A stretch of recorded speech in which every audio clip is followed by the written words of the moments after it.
Olá, queridos, paz seja convosco. Estamos aqui para ministrar mais uma aula para vocês, capítulo 4. Vamos aqui, então, colocar nossa matéria.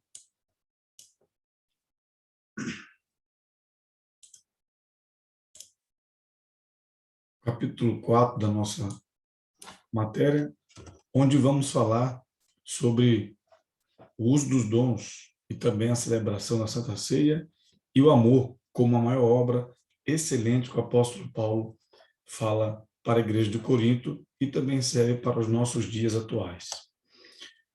Importante essas recomendações para que vocês possam ter eficiência nos seus estudos e uma melhor produtividade. Então, olha, nesse capítulo vamos abordar a ordem na igreja e o uso dos seus dons.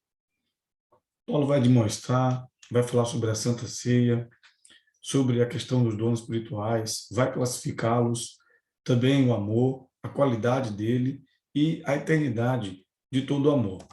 Meus irmãos, vamos observar aqui uns pontos cujos quais o apóstolo Paulo ele é muito enfático em dizer sobre como deve ser celebrado o culto, o uso dos dons, a ordem, como deve ser seguida, a autoridade que os homens têm sobre as mulheres com o papel de serem submissas e também o amor como principal forma de edificação do corpo de Cristo. Então a gente observa que na igreja de Corinto, uma igreja que possuía todos os dons, não faltava em nada, não tinha faltando nenhum dom, tanto é que nós já falamos isso em capítulos anteriores, quando o apóstolo Paulo lhe reforça que aquela igreja já era uma igreja que esperava no Senhor, tinha todos os dons, era cheia da graça, mas faltavam algumas coisas para que pudessem ser ajustadas. E a gente observa que naquela igreja existia uma grande dificuldade em relação à posição das mulheres em relação aos homens. As mulheres queriam tomar a proeminência, a ter autoridade sobre os seus maridos.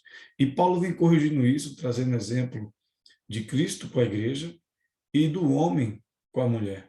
Ambos têm o seu papel importante. Uma mulher, quando ela entende a sua posição, biblicamente falando, no que diz respeito ao plano original que Deus estabeleceu, essa mulher, ela tem a sua submissão diante do seu marido condicional. A partir do momento que o marido é submisso ao próprio Deus, obedecendo os seus mandamentos e tendo uma vida piedosa, automaticamente essa mulher se coloca submissa ao seu esposo. E a palavra submissão significa aquela que está para auxiliar no cumprimento de sua missão. Não é ser uma pessoa subserviente, uma pessoa que vai ser um tapete para ser pisado, não é isso. Mas na igreja de Corinto havia essa grande dificuldade. E Paulo então vem corrigindo. E aí ele dá um exemplo do véu. Nós já falamos um pouco sobre isso. E o véu era justamente também usado para representar que a mulher estava submissa e que o marido tinha autoridade sobre a mulher. Vale a pena lembrar, a aula, nós temos um tempo bem regrado, mas o homem, ele tem autoridade, o seu papel na família, e a mulher, a sua função, juntos para complementarem uns aos outros. Existe uma frase que diz que o nós é mais forte do que o eu. E é sempre um lutando pelo outro.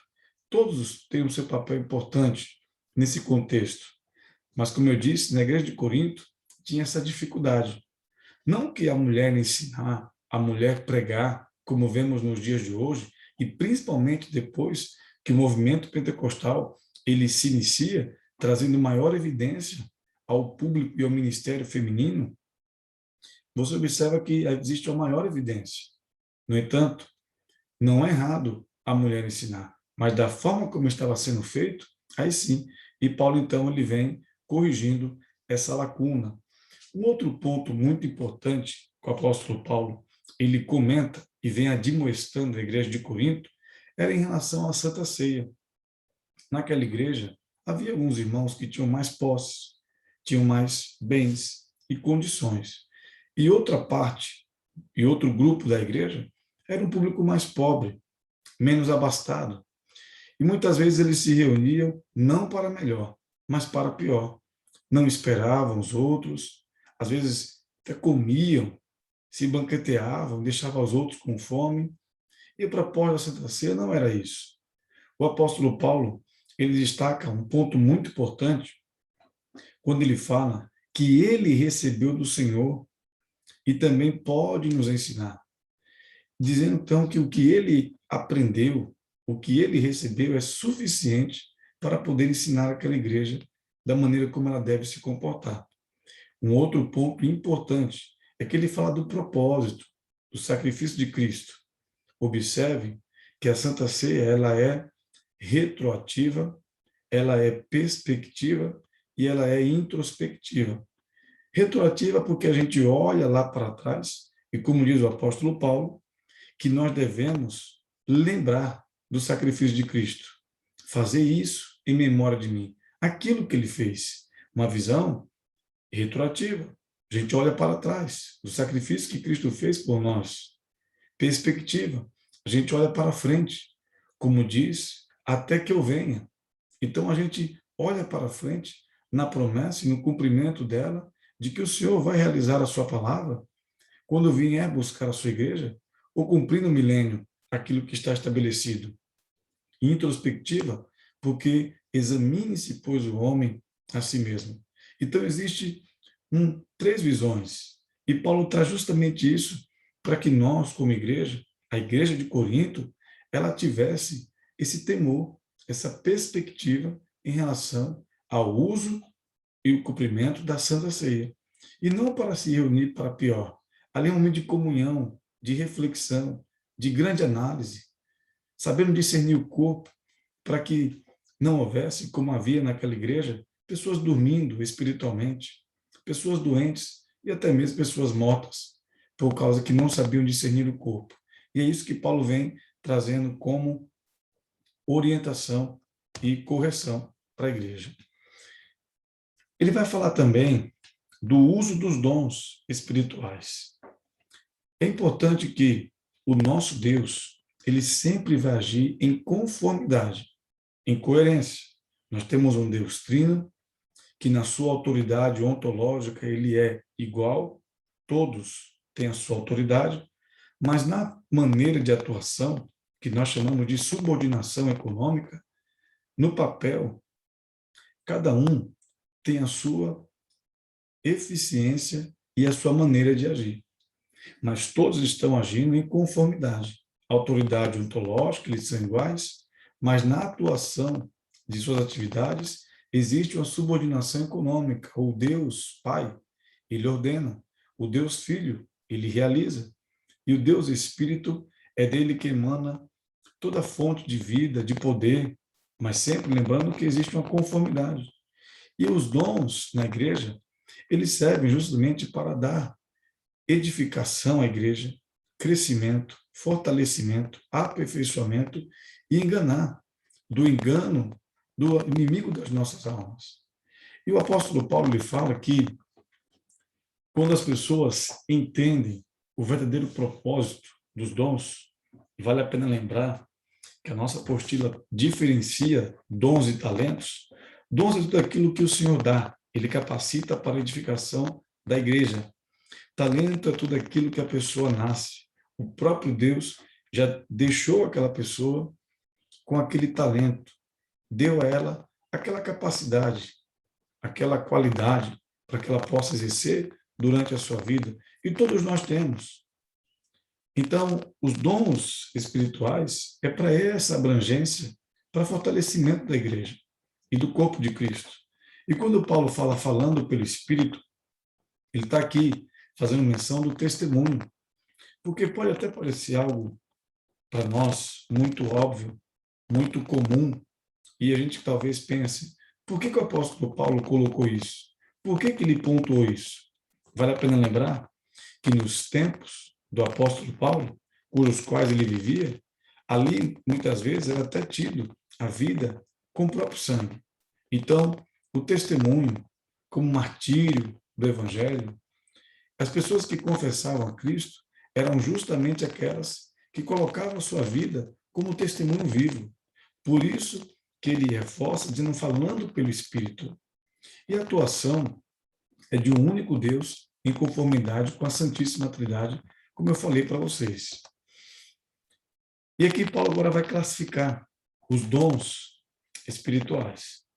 E a gente observa que existem dons de revelação, dons de poder e dons de elocução. Aqui nós temos 3 tríades. Os dons de revelação são dons que revelam algo.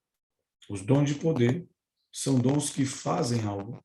E os dons de elocução são dons que falam de algo.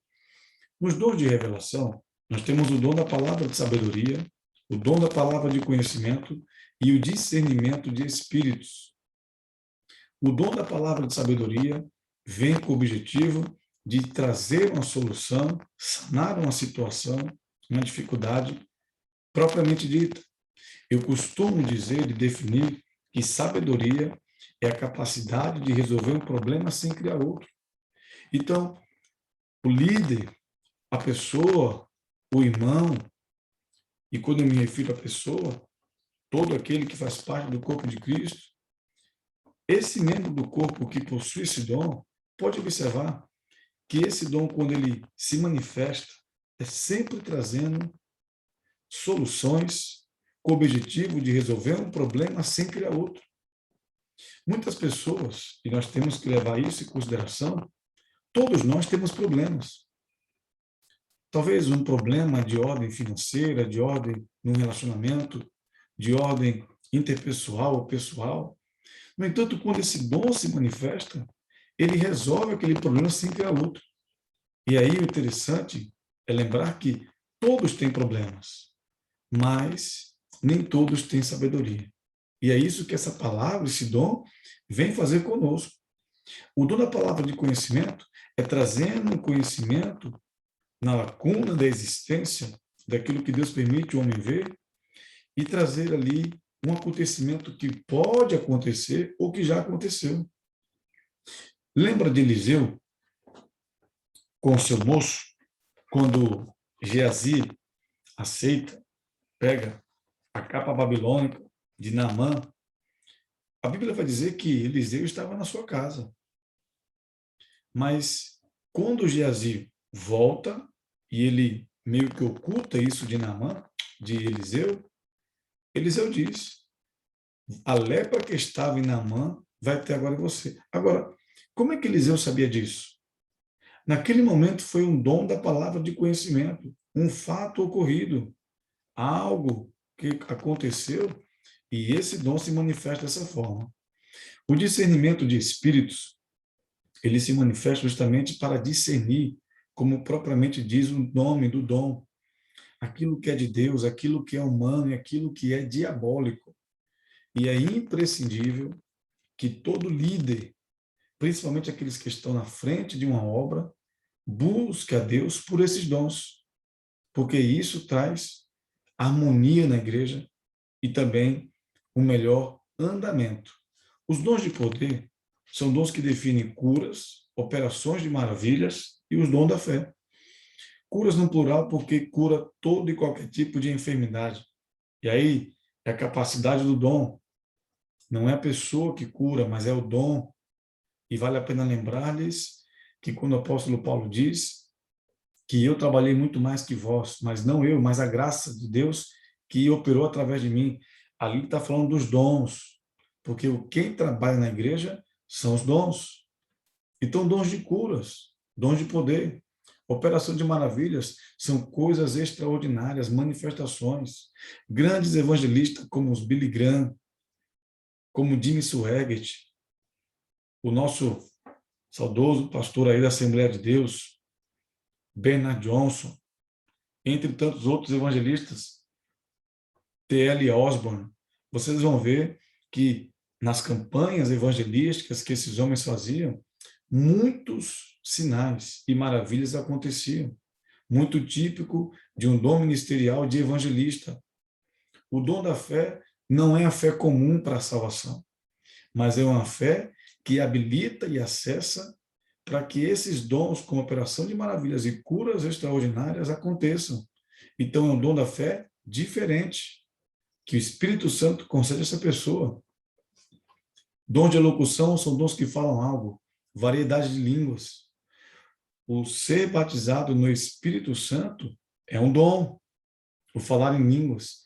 No entanto, a variedade de línguas é um outro dom. A interpretação é outro dom na classificação dos dons de elocução.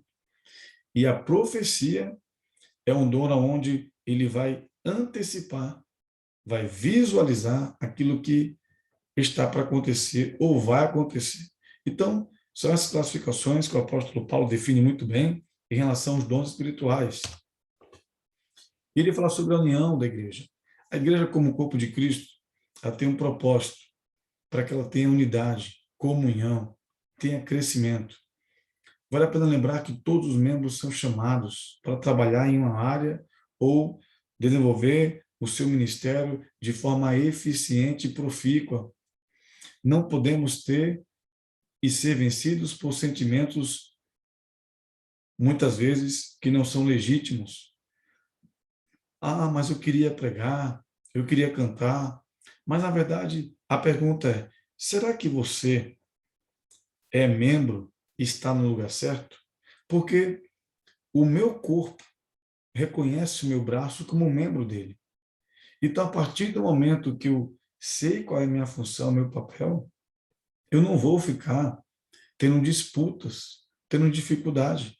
Pelo contrário, eu entendo que mesmo que eu seja o dedo mindinho do meu pé, quando eu funcionar muito bem, todo o meu corpo vai estar de acordo.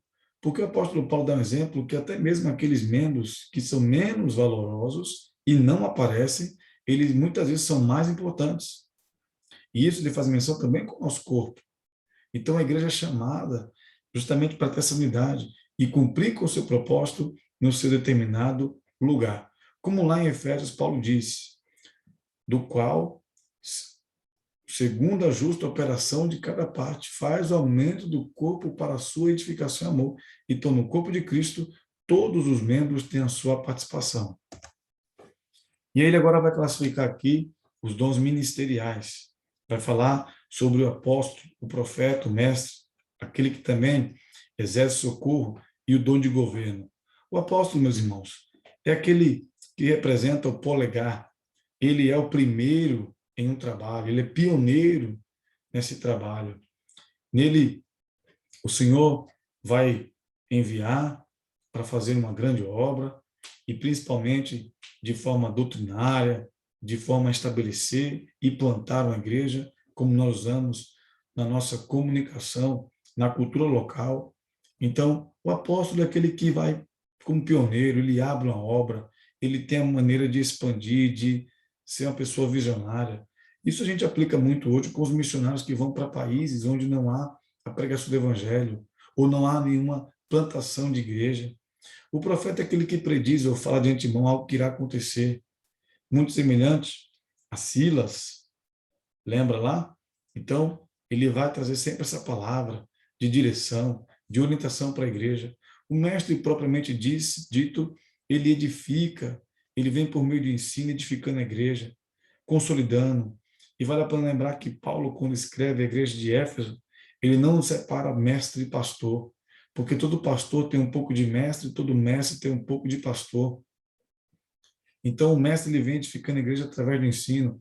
Inclusive, na plantação da igreja, não adianta eu mandar apenas o evangelista, o missionário, sem também não mandar de forma coerente o mestre para consolidar e edificar essa igreja. Aquele que exerce o ministério de socorro é aquele que tem a prestação e assistência no corpo de Cristo. São pessoas que você pode observar que elas sempre vão ser usadas nessa área. Sempre vai atuar com muita clareza, com muita autoridade, com iniciativa. Pode observar que às vezes você não precisa nem falar muito, ele já vai lá e faz. E outros, às vezes, têm dificuldade. Governo é aquele que lidera, aquele que administra, trabalha na igreja, e ele vai distribuir as suas funções. E aí Paulo vai falar sobre a questão do amor. Os dons da variedade de língua sem amor, de profecia sem amor, dom da fé sem amor, e o sacrifício em vão. Ele diz, ainda que eu falasse a língua dos anjos e a língua dos homens, se não houvesse amor, seria como o metal que sou, eu o sino que tine. Meus irmãos, o que diferencia é o amor. O amor, ele é a excelência. E é isso que Paulo quer dizer. Quando ele fala dos dons, da classificação deles, o que adianta falar variedade de línguas, ter o dom da profecia, o dom da fé, operar milagres extraordinários, tantas outras coisas, mas que se não houver amor. O amor é a excelência do fruto do Espírito. Quando Jesus ele fala de frutos, ele está falando de ações nossas como cristãos que edificam o outro, que glorificam a Deus. Tanto é que ele escreve em João, e nisso o meu Pai será glorificado, que dê muitos frutos. Ali são ações que edificam o outro, que abençoam o outro, com o objetivo de glorificar a Deus. Mas quando na Bíblia a gente escuta fruto, ali é do Espírito, que ali tem 9 virtudes, incluindo fruto. Então tem que haver amor nas palavras, nas atitudes, nos dons. O amor, o fruto do Espírito, juntamente com o uso dos dons, ele vem equilibrando para que não haja excesso, não haja extremo. Então, olha a importância do que adianta a pessoa operar tantas coisas, dar seus bens, sua propriedade e até mesmo a sua vida, mas se não houver amor, é em vão. E aí nós vemos algo que o apóstolo Paulo, ele vem sintetizando e vai falando agora da excelência do amor. Quando o amor, aquilo que é perfeito, e quando a gente sabe que o perfeito ali é quando Jesus ele se manifestar na sua segunda vinda, vir buscar a sua igreja, estabelecer o seu reino, as línguas cessarão, os dons também, com as suas variedades, mas o amor que vai prevalecer. E aí, Paulo define aqui 2 pontos importantes: o nosso entendimento, no que diz respeito à nossa maturidade, e também a nossa própria imagem. Quando o amor vir, vai cessar. Isso demonstra a nossa limitação como pessoas humanas que somos, que conhecemos em parte. E a criança, quando ela se desenvolve, se torna adulto, o entendimento dela é diferente. De semelhante modo, também seremos assim quando aquilo que se manifestar que é perfeito, nós conheceremos ele na sua plenitude, em total abundância. E a nossa imagem, como diz o apóstolo Paulo, ele fala que, refletindo como espelho, lembrando que o espelho naquela época era como se fosse um latão ali, uma peça de bronze, e ela ia sendo martelada até que ela pudesse refletir a imagem, só que era uma imagem distorcida muitas vezes. E assim também é a nossa imagem distorcida hoje, devido à questão da natureza pecaminosa, de tantas outras coisas, mas quando vier o amor, nós teremos nosso corpo glorificado. A nossa natureza cada vez mais ali em total santificação. Então, isso vai passar. E ele define o seguinte, concluindo: e existem esses, a fé, a esperança e o amor. Desses 3, o maior amor. O amor, tudo sofre, tudo espera, tudo suporta e tudo crê. Muitas vezes as pessoas podem perder a fé, mas não pode perder o amor, porque o amor tudo crê. As pessoas podem perder a esperança, mas se ela houver amor, ela tudo espera. Ela é paciente, ela vai ter esperança. As pessoas podem perder muitas vezes a questão de confiar, mas o amor, ele é paciente, ele é confiante. Se houver amor, meu irmão, em mim e você, nós iremos esperar, iremos confiar, iremos ter esperança, sabendo que aquilo que o Senhor tem prometido em sua palavra para nós, ele vai garantir. Então, nesse momento, eu quero concluir desejando a você uma boa aula, bons estudos e que Deus continue prosperando o seu ministério, a sua vida, em nome de Jesus.